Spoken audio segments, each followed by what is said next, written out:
పర్సంటేజ్ల ప్రసన్నేనా మాట్లాడింది?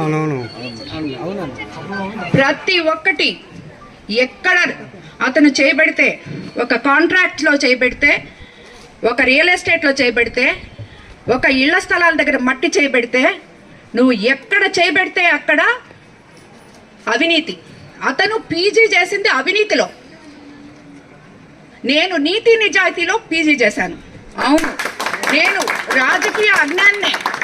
ఎందుకంటే నాకు రాజకీయం తెలీదు. రాజకీయం అంటే 60 అడుగులు గుంతలు తవ్వి గ్రావెల్ ఎత్తేసి దాంట్లో 2 పిల్లలు పడి చనిపోయినా దానికి కారణమైన ఒక ఎమ్మెల్యే అంత జ్ఞానం నాకు లేదు. కాబట్టి నేను రాజకీయ అజ్ఞాన్ని. ఇసుక విపరీతంగా తవ్వి ఒక 4-5 నాయకుల్ని పెట్టుకొని మొత్తం కోవూరు కాన్స్టిట్యున్సీని అంతా ధ్వంసం చేసి ఈరోజు ఆ నాయకులందరూ నా దగ్గర ఉన్నారంటే మేము కార్యకర్తల్ని, నాయకుల్ని అత్యంత గౌరవించి నెత్తి మీద పెట్టుకొని చూసుకుంటాం. అదే కార్యకర్తలు నిన్ను సాకలేక నా దగ్గరకు వస్తున్నారు, నీకు అప్పులు ఇవ్వలేక నా దగ్గరకు వస్తున్నారు. కాబట్టి ఈ పర్సంటేజ్లు ప్రసన్న మాట్లాడిన దాని గురించి మీరు అడగడము, నేను మాట్లాడడం కూడా వేస్టే.